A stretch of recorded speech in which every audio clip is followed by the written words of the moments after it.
বড়শি দিয়ে মাছ ধরার কিছু অনোখা দৃশ্য আপনাদের সম্মুখে প্রস্তুত করছি। দুই বন্ধু মিলে মাছ ধরছে, একজনে ধরে ফেলেছে, ফিরে আবার আর একজন বসে গেল চেয়ারে সবকিছু নিয়ে, কিন্তু দেখে আর একজনে অন্য জায়গায় নিয়ে গেল।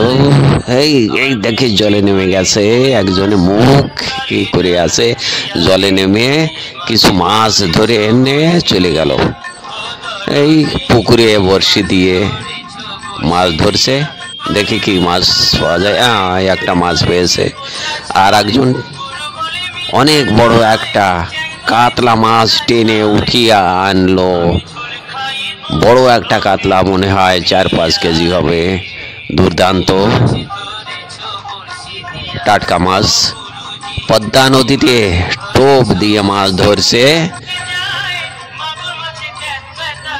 অসাধারণ ব্যাপার। মাছ তুলে আনলো। সুন্দর সুন্দর দৃশ্য দেখতে হলে ভিডিও সাবস্ক্রাইব করুন। এই আরেকজনে এই একটা কই মাছ তুলে আনলো।